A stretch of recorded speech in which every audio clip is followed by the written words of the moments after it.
Assalamualaikum warahmatullahi wabarakatuh. Alhamdulillahilladzi arsala rasulahu bil huda wa dinil haqq liyuzhirahu 'ala ad-dini kullih wa kafa billahi syahida. Asyhadu an la ilaha illallah wa asyhadu anna Muhammadan abduhu wa rasuluh la nabiyya wa la rasula ba'dah. Arsalahu bil huda wa dinil haqq yuzhirahu 'ala ad-dini kullih wa kafa billahi syahida. Allahumma shalli ala Muhammadin wa ala alihi wa sahbihi ajmain, amma ba'd. Qala Allah Ta'ala fi kitabil karim, a'udzu billahi minasyaitonir rajim, bismillahirrahmanirrahim. Ya ayyuhalladzina amanu taqullaha haqqa tuqatih wa la tamutunna illa wa antum muslimun. Fa inna asdaqal hadits kitabullah wa khairal hadi hadi Muhammadin sallallahu alaihi wasallam. Wasyarrul umuri muhdatsatuha wa kullu muhdatsatin bid'ah wa kullu bid'atin dhalalah, ma ba'd. Pukul 7:02. Bapak Ibu yang dirahmati oleh Allah Subhanahu wa taala, Allah berfirman dalam Al-Qur'an, a'udzubillahi minasyaitonir rajim. Fa ammal ladzina syaqu fa fin nari lahum fiha zafirun wa syahiq. Khalidina fiha ma damatis samawati wal ardu illa ma syaa rabbuk inna rabbaka fa'alun lima yurid. Allahumma arhamna bil Qur'an, sadaqallahul azim.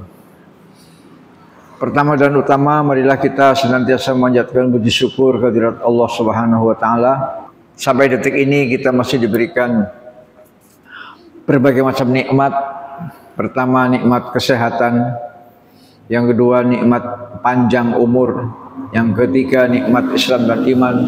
Yang keempat adalah nikmat sarana dan prasarana kehidupan, baik berupa rumah, mobil, motor, sepeda, jam tangan, dan lain-lain. Yang penting, alhamdulillah yang ala kulli hal. Segala puji bagi Allah dalam seluruh keadaan. Dalam setiap suasana, Allah selalu terpuji. Saya ikut prihatin dengan warga Wailunik yang beberapa hari yang lalu atau minggu yang lalu terdampak banjir yang cukup serius. Dan ini sebenarnya apa boleh dikatakan rutin tiap tahun, Mbak? Ya. Kalau memang rutin setiap tahun, berarti artinya kita semua sudah paham, ya. Kita semua sudah paham, ya. Karena bapak-bapak kan tinggal di sini, ya. Tinggal bagaimana peranan pemerintah, ya. Apakah pemerintah punya upaya-upaya yang serius, upaya-upaya yang sistematis, terstruktur untuk mengatasi banjir ini? Tentu pemerintah tidak bisa sendirian, ya. Maka pemerintah harus menggandeng stakeholder, ormas-ormas seperti Muhammadiyah, NU, FPI, Persis, dan lain-lain. Karena terbukti dan nyata bahwa ketika dulu ada bencana tsunami di Aceh, dan kebetulan saya ikut menyaksikan di sana seminggu setelah peristiwa itu hampir semua komponen masyarakat terjun, baik partai-partai, ya, partai-partai maupun marinir dan FPI. Mereka berjibaku untuk menggali mayat-mayat yang tertimbun dengan tumpukan sampah yang menggunung, ya. Bahwa sampah bekas tsunami itu luar biasa. Mulai dari batang pohon, bangunan rumah, maksudnya kayu-kayu itu, kayu-kayu bekas rumah yang terhempas itu, batang pohon, kayu-kayu bekas rumah, plus pasir, plus tanah liat, lumpur, plus mayat. Itu jadi satu, diaduk. Baunya lumayan sedap. Ya. Dan itu siapa yang membantu menyisir satu persatu mayat? Ya masyarakat. Kalau pemerintah sendirian nggak sanggup. Maka pemerintah perlu menggandeng ya ormas-ormas besar, NU, Muhammadiyah, Persis, FPI, di samping aparat. Ya, ada marinir, mungkin juga ada Brimob, mungkin juga ada angkatan darat dan lain-lain. Ya. Jadi semoga ini bisa dipikirkan matang-matang oleh pemerintah, ya terutama Pemkot Bandar Lampung. Ya, karena ini sudah rutin tahunan, maka harus didata. Karena salah satu tugas wali kota itu adalah hal-hal yang bersifat umum, ya. Mulai dari hal-hal fisik, seperti misalnya banjir yang rutin, sampah,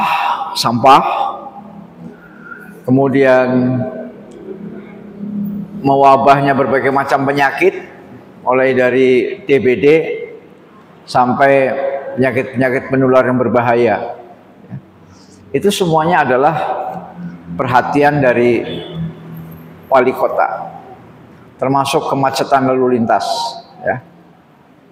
Sehingga perlu terobosan-terobosan yang jenius, perlu menggandeng perguruan tinggi untuk mencari solusi bagaimana mengatasi kemacetan, bagaimana mengatasi sampah, bagaimana mengatasi banjir, dan lain-lain. Ya, sekali lagi pemerintah tidak bisa sendiri. Ya. Maka benarlah kalau Muhammadiyah sudah lahir sebelum Indonesia merdeka.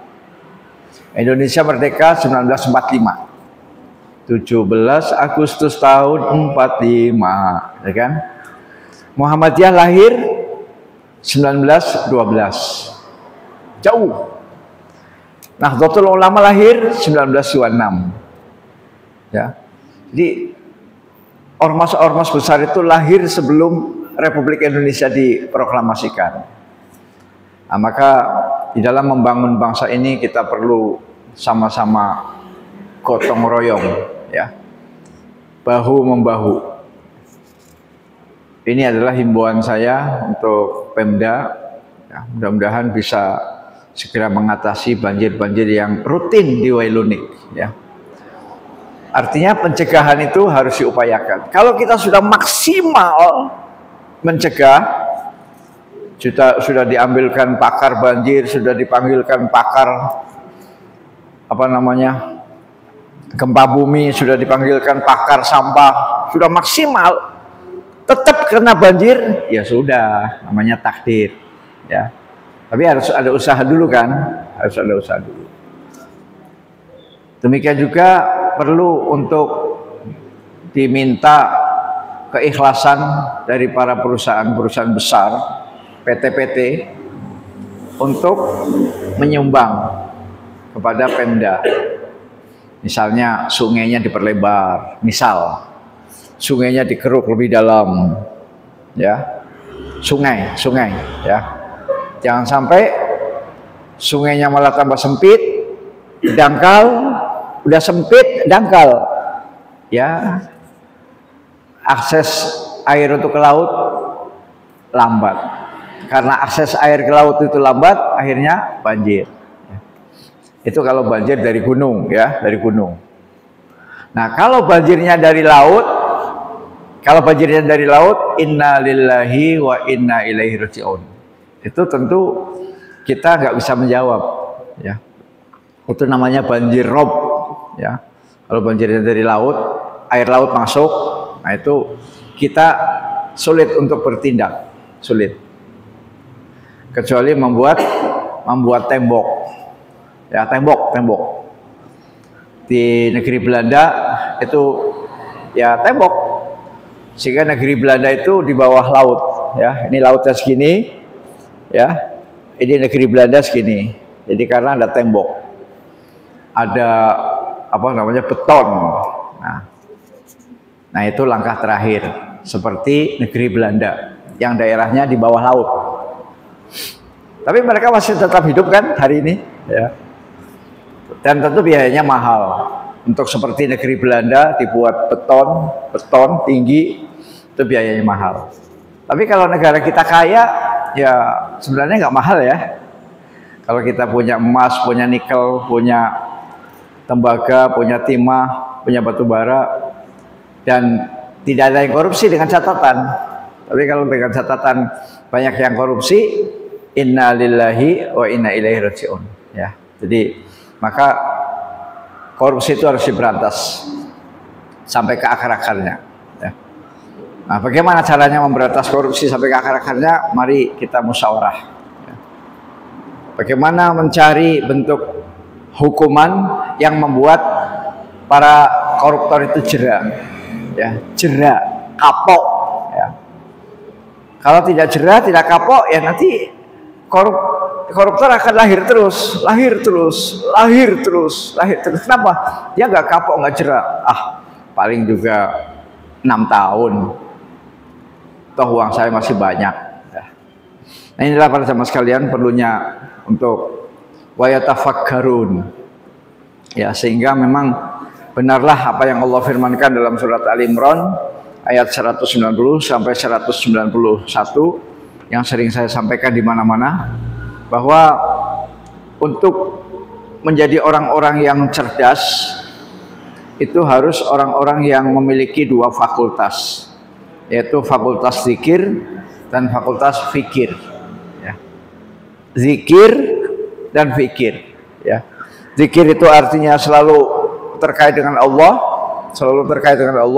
Fikir itu artinya kita memecahkan persoalan sesuai dengan ilmu-ilmu kausalitas.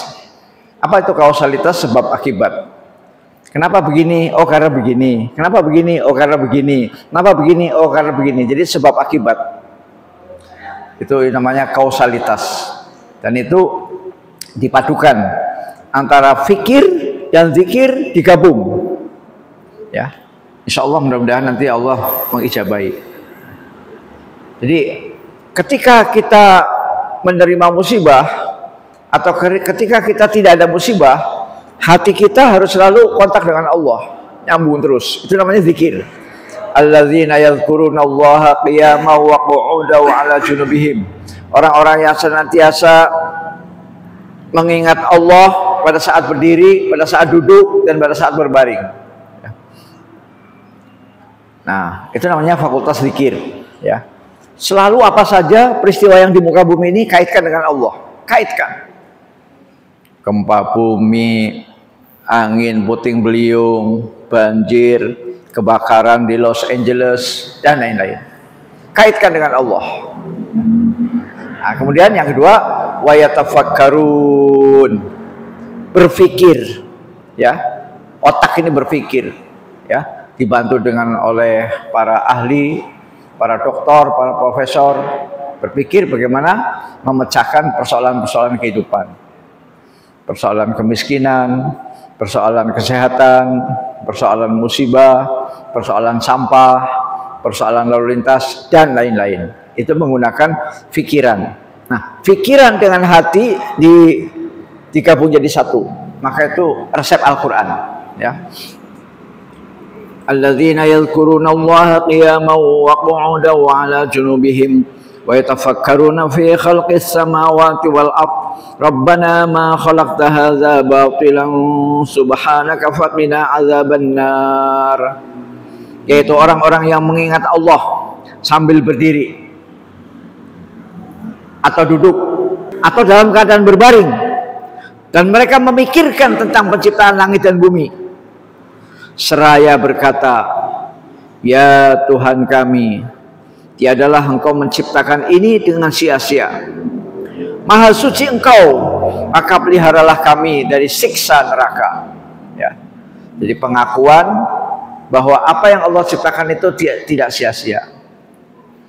Mengapa Allah menciptakan banjir? Ada tujuan dan hikmahnya. Mengapa Allah menciptakan kebakaran?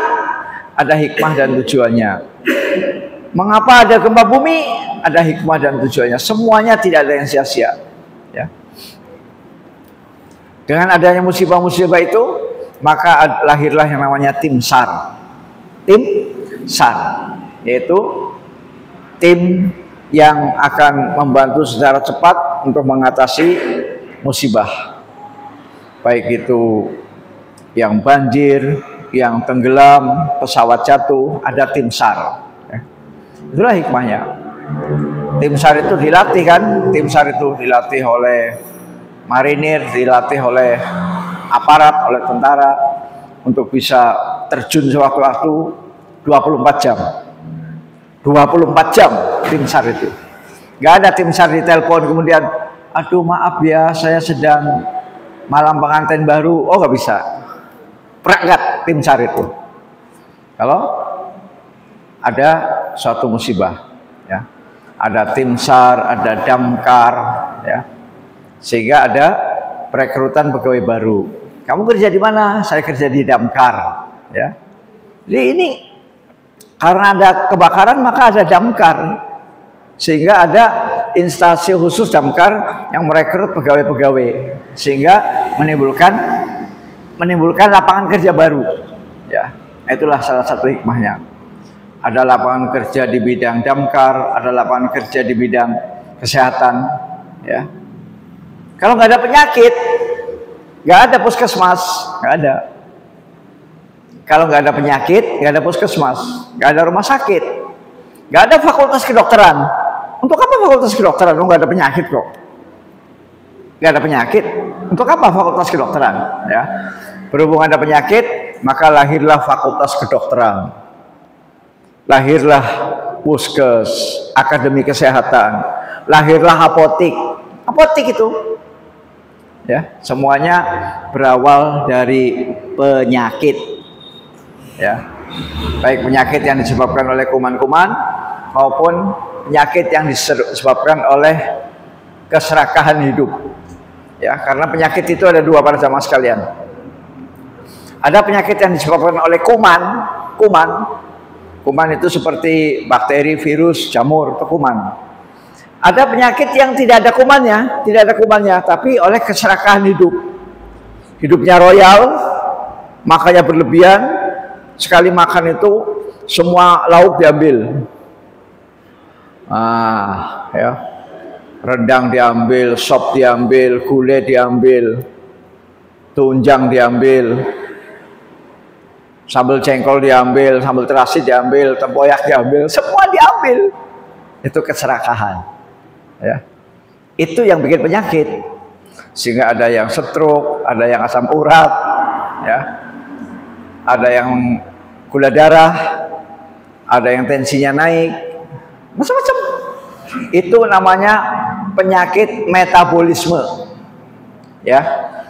Namanya gangguan metabolisme, bukan karena kuman, bukan.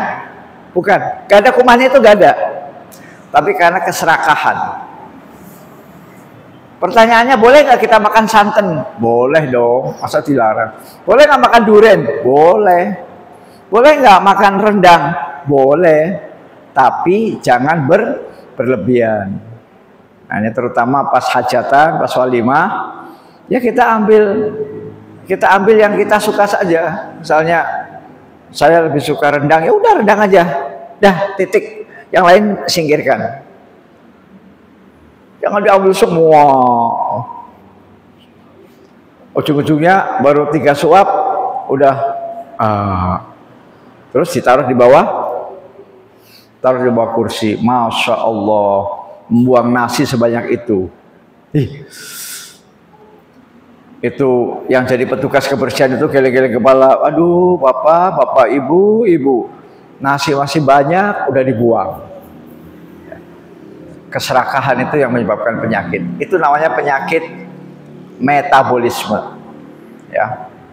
Nah, mudah-mudahan Allah menjaga kita dari penyakit, baik penyakit metabolisme maupun penyakit karena kuman, ya.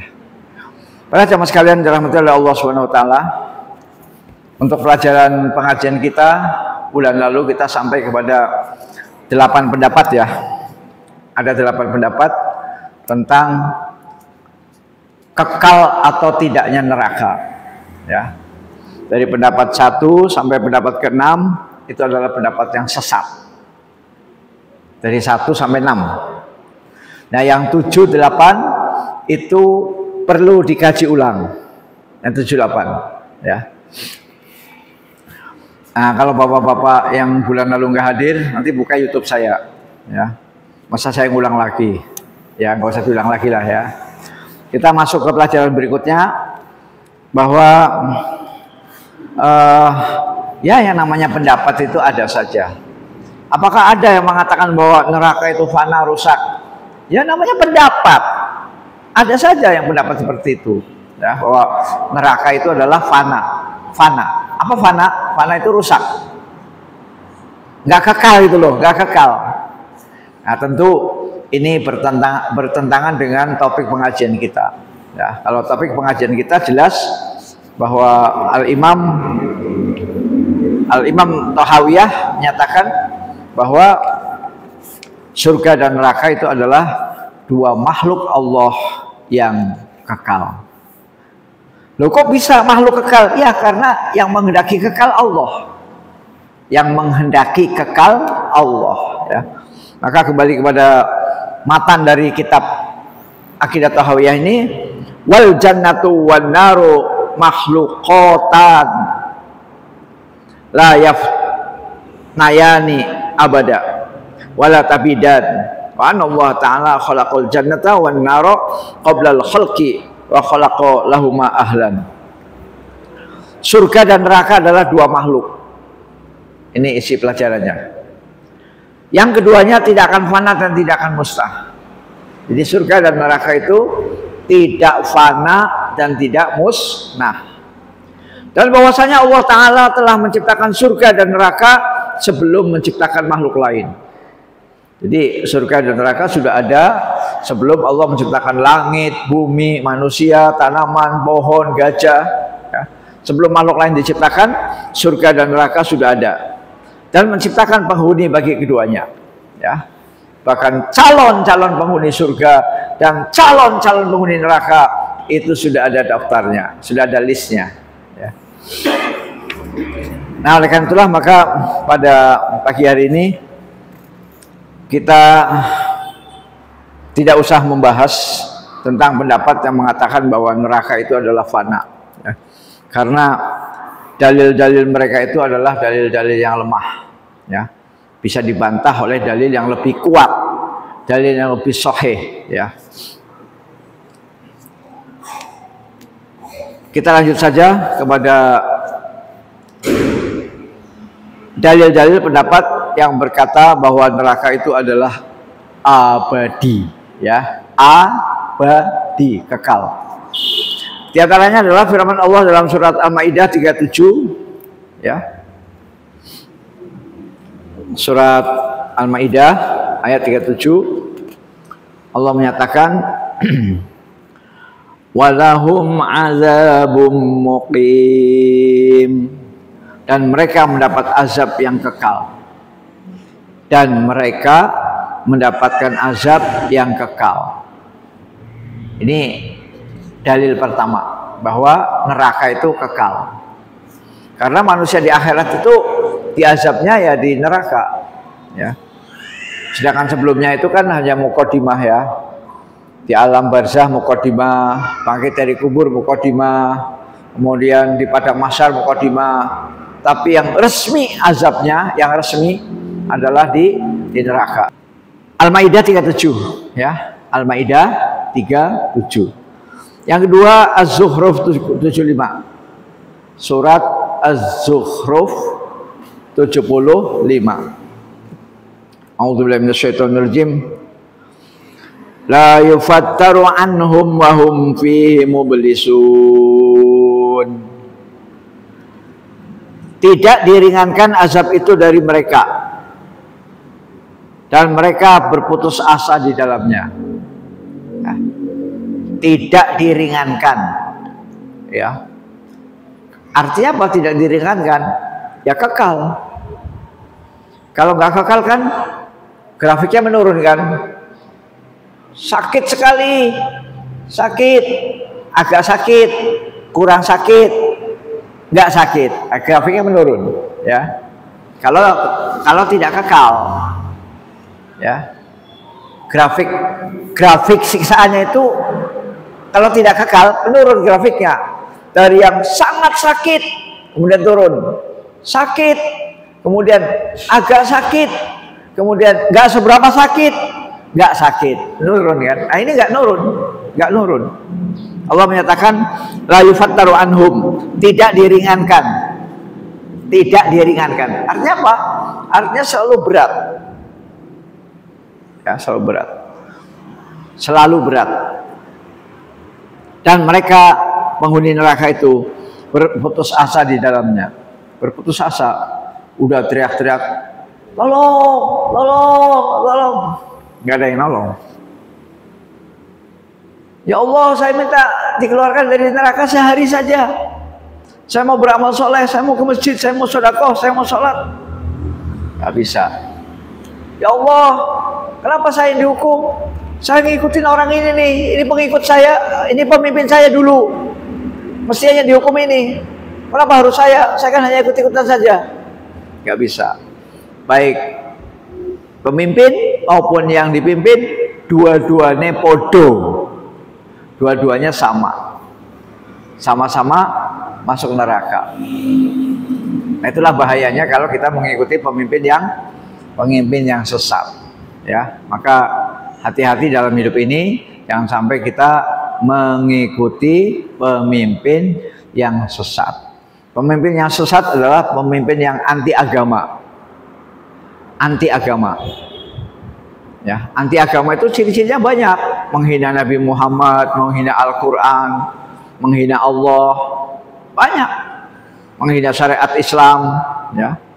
Itu jelas anti agama, ya.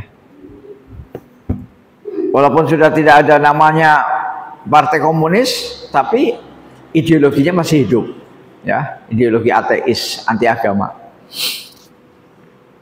Para jamaah sekalian dirahmati oleh Allah Subhanahu wa taala, jadi itu dalil yang mengatakan bahwa neraka itu kekal. Jadi penghuni neraka berputus asa dan azabnya tidak diringankan. Yang ketiga, An-Nisa 169. An-Nisa 169. A'udzubillahi minasyaitonirrajim. Khalidina fiha abada. Mereka kekal di dalamnya selama-lamanya, ya. Khalid itu kekal, abada selama-lamanya. Jadi ini dua kata yang saling memperkuat. Khalid itu udah cukup sebenarnya. Untuk mengatakan kekal itu udah cukup, Khalid, ya. Tapi disambung atau ditambah abada, ya. Jadi sudah kekal selama-lamanya lagi, ya. Jadi semakin pasti. Dalam surat An-Nisa 169. An-Nisa 169. A'udzubillahi minasyaitonirrajim. Bismillahirrahmanirrahim. Illa tariqa jahannam khalidina fiha abada wa kana dzalika 'ala Allahi yasira. Ya. Kecuali jalan ke neraka jahanam, mereka kekal di dalamnya selama-lamanya, dan yang demikian itu adalah mudah bagi Allah, ya. Yasiro, yasir itu artinya mudah. Jadi ayat sebelumnya kan supaya nyambung Pak ya, supaya nyambung ayat sebelumnya, ya. Innalladzina kafaru wa zalamu lam yakunillahu liyaghfira lahum wa la liyahdiyahum sabila. Saya ulangi. A'udzubillahi minasyaitonir rajim. innal ladzina kafaru wa saddu an sabilillahi qad dhallu dhalalan ba'ida.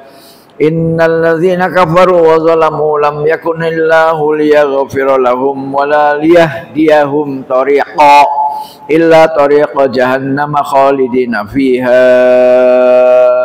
abada wa kana dzalika 'ala Allahi yasira. Ya. 3 ayat, Pak. 3 ayat. 167, 168, 169. Ya. Sesungguhnya orang-orang yang kafir dan menghalang-halangi manusia dari jalan Allah benar-benar telah sesat sejauh-jauhnya. Sudah kafir, menghalang-halangi manusia dari jalan Allah. Ada orang yang mau mencari kebenaran, dicegat. Jangan ke sana. Ada orang-orang yang mau mencari hidayah, dicegat. Jangan ke sana, ya. Sesungguhnya orang-orang yang kafir dan melakukan kezaliman, orang-orang kafir dan melakukan kezaliman, Allah sekali-kali tidak akan mengampuni dosa mereka. Allah sekali-kali tidak akan mengampuni dosa mereka. Dan tidak pula akan menunjukkan jalan kepada mereka. Dan tidak ditunjukkan jalan, ya. Tidak ditunjukkan jalan. Illa tariqa jahannam, kecuali jalan ke neraka jahannam. Jadi Allah tidak akan memberikan petunjuk hidayah kecuali hidayah petunjuk jalan menuju neraka jahannam. Ya. Illa tariqa jahannam khalidina fiha abada, yang mereka kekal selama-lamanya di dalamnya. Yang demikian itu bagi Allah adalah perkara yang sangat mudah, ya. Jadi itu dalil yang ketiga bahwa neraka itu kekal, ya. Yang keempat, Al-Baqarah 167 ayat yang keempat. Al-Baqarah 167. Wa ma hum bi kharijina minan nar. Dan mereka tidak akan keluar dari api neraka, ya. Dan mereka tidak akan keluar dari api neraka. Kalau keluar kan enak, misalnya begini, Mas, sampai di neraka cuma 100 tahun. Habis 100 tahun kamu keluar. Ibarat di hotel itu check out, ya, check out. Ini nggak ada keterangan dari Allah bahwa orang-orang kafir, orang munafik itu nanti ke nerakanya misalnya 5 tahun, 10 tahun, 15 tahun, itu nggak ada. Allah menyatakan dengan sangat lugas, wa mahum bi kharijina minan nar, dan mereka tidak akan keluar dari api neraka. Artinya terus di dalam, ya, terus di dalam. Naudzubillah min dzalik, summa naudzubillah. Al-Baqarah 167. Kemudian yang kelima, Al-A'raf 40. Al-A'raf 40. Ya, surat 7 ya, Al-A'raf. A'udzubillahi minasyaitonir rajim wa la yadkhulunal jannata hatta yalijal jamalu fi sammil khiyat. Dan mereka tidak akan masuk surga sebelum unta masuk ke dalam lubang jarum. Mereka tidak akan masuk surga. Ya, artinya apa? Mereka tetap di neraka. Ya, tetap di neraka, tidak akan masuk surga sampai ada unta masuk lubang jarum, ya. Nah, kapan unta masuk lubang jarum? Ya, kalau menurut akal sehat nggak ada lah unta masuk lubang jarum, ya. Ya, jarumnya jarum jahit dong, bukan nanti Anda yang berkilah, Pak, bagaimana kalau jarumnya malaikat? Oh, itu namanya berkilah. Ya. Kalau jarumnya malaikat kan lubangnya sebesar jendela ini, unta bisa masuk. Nah, itu namanya orang berkilah. Ya. Jadi tentu yang dimaksud jarum di sini adalah jarum untuk jahit, jarum untuk baju, ya, untuk jahit baju. Ya. Sampai ada unta masuk dalam lubang jarum, ya. Artinya mustahil, ya, mustahil. Jadi mereka orang-orang kafir musyrik wala yadkhulunal jannah, tidak akan masuk surga hatta sehingga yalijal jamalu fi sammil khiyat, sehingga ada sampai ada unta masuk ke dalam lubang jarum, ya. Itu dalil yang ke-5. Yang ke-6, ya, yang ke-6. Surat Fatir 36. Ya, Fatir 36. La yuqda alaihim fayamutu wa la yukhaffafu anhum min azabiha. Mereka tidak dibinasakan hingga mereka mati dan tidak diringankan dari mereka azabnya, ya. Jadi azabnya tidak diringankan. Kemudian mereka tidak dibinasakan hingga mati. Jadi yang di neraka itu tidak mati, Pak.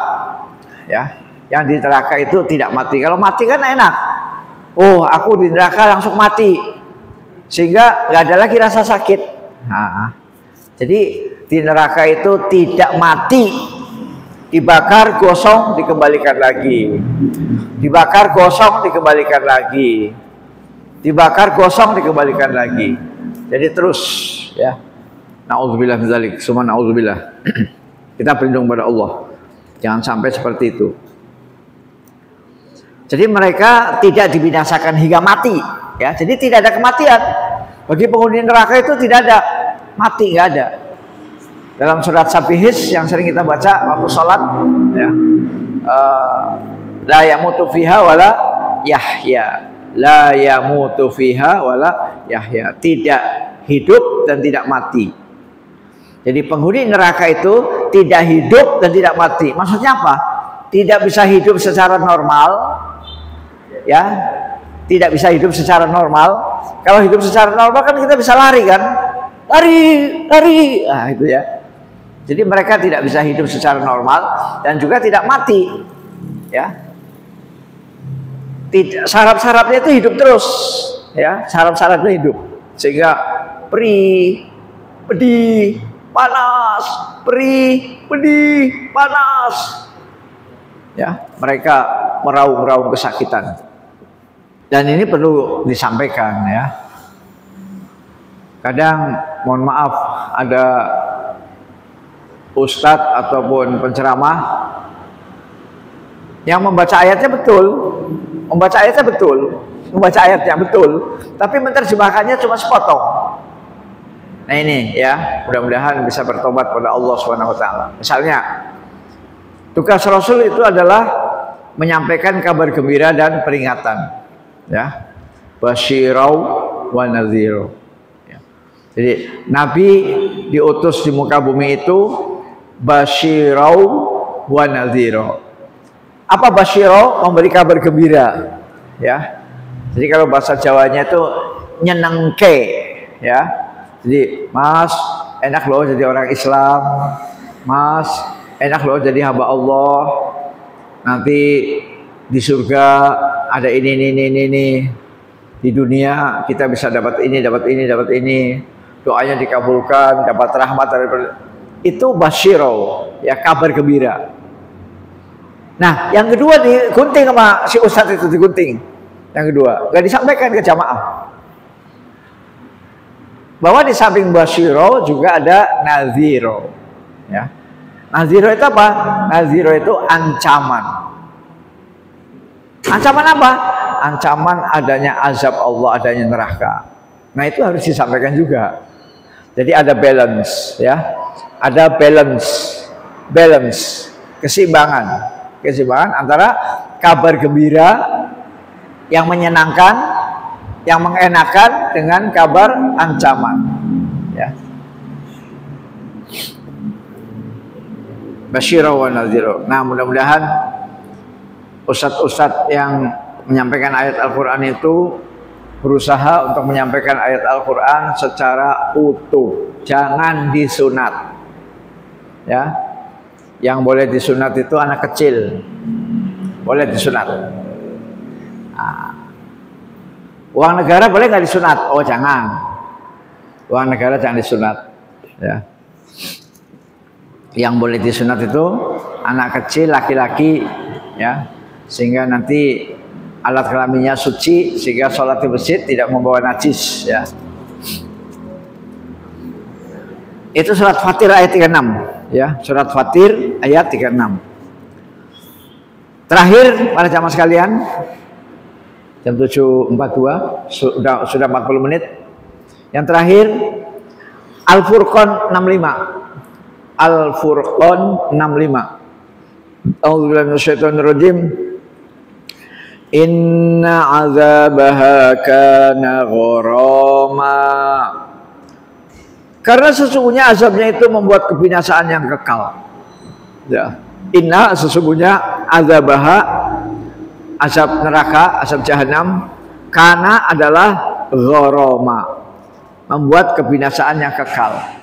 Kebinasaan yang kekal. Artinya di neraka itu kekal. Kemudian sunnah-sunnah begitu banyak, ya maksudnya hadis Pak ya, hadis sunnah-sunnah begitu banyak yang menunjukkan bahwa siapa yang mengucapkan la ilaha illallah maka ia akan keluar dari neraka. Ya, jadi siapapun orangnya di muka bumi ini yang mau mengucapkan la ilaha illallah maka seandainya masuk neraka karena mungkin dosa-dosanya yang belum sempat taubat. Dosa-dosanya yang belum sempat tobat, dinasihati nggak mau, diperingatkan nggak mau, ngeyel, ngelawan. Tapi dia dalam hatinya mengatakan la ilaha illallah, ya. Maka dia akan keluar dari neraka. Itu banyak sekali dalil-dalil dari sunnah Rasulullah Shallallahu Alaihi Wasallam. Hadis-hadis syafaat menunjukkan secara jelas dikeluarkannya ahli tauhid dari neraka. Jadi kalau kita pelajari hadis-hadis tentang syafaat, ya. Syafaat, ya, maka di sana dijelaskan bahwa ahli tauhid, ya ahli tauhid yang mengucapkan la ilaha illallah dia akan dikeluarkan dari neraka, ya akan keluar dari neraka. Dan bahwa hukum ini khusus bagi mereka. Ya. Seandainya orang-orang kafir keluar dari neraka, misalnya mereka sama dengan ahli tauhid. Ya, jadi kalau misalnya, oh Pak ada Pak, orang kafir di neraka nggak kekal. Loh, kalau ada orang kafir di neraka sebentar, ada orang kafir Pak ya. Ada orang kafir, ada orang munafik, ada orang musyrik, masuk nerakanya sebentar, nggak kekal. Oh berarti sama dong antara orang kafir dengan ahli tauhid, ya. Padahal orang kafir dengan ahli tauhid tidak sama. Ya. Seandainya orang-orang kafir keluar dari neraka, niscaya mereka sama dengan ahli tauhid. Dan keluar dari neraka bukan khusus dengan ahli iman. Keabadian surga dan neraka bukan karena diri keduanya, akan tetapi karena Allah Subhanahu wa taala yang menjadikan keduanya demikian, ya. Jadi sekali lagi neraka dan surga itu kekal bukan karena bendanya, bukan, tapi karena kehendak Allah, ya. Karena kehendak Allah. Allah berkehendak surga kekal, neraka kekal. Allah berkehendak seperti itu. Nah, mungkin itu saja pada pagi hari ini. Sudah 43 menit. Mari kita tutup kajian kita pagi hari ini. Saya juga mau siap-siap untuk manasik haji, ya. Mudah-mudahan apa yang kita kerjakan ini diberkahi oleh Allah SWT, dan mudah-mudahan Allah memberikan kesabaran bagi yang rumahnya tenggelam, ya, banjir, ya. Dan saya kira orang-orang yang punya kelebihan harta, ya, tidak usah ragu-ragu untuk memberikan santunan ataupun empati bagi jamaah yang, ya khususnya jamaah lah ya, jamaah masjid yang tertimpa dampak kebanjiran secara serius, ya. Sampai setinggi leher dan sampai kulkas-kulkasnya pada ngambang semua, ya, pada ngambang. Nauzubillah min dzalik, ya. Dan kalau memang itu rutin, berarti setiap akan masuk musim hujan harus siap-siap mengungsi, ya, siap-siap mengungsi. Angkuti aja kulkas taruh sini, ya. Itu kan masjid itu kan kosong, itu tuh lihat tuh di tembok, dicecer aja, kasih merek aja, Heri, Yasir, Indra. Ini kulkas siapa? Kulkas Heri. Ini kulkas siapa? Yasir. Ini keluarga siapa? Ansor, cecer aja. Ya, jadi siap-siap. Ya kalau nggak siap-siap, ya kita kebanjiran ya jangan malu. Karena ini udah rutin tiap tahun kan, rutin kan? Ya, rutin. Kecuali kalau Ustadz ini selama 30 tahun nggak pernah banjir, baru sekarang ini, itu namanya musibah yang serius. Wabillahi taufiq wal hidayah. Assalamualaikum warahmatullahi wabarakatuh.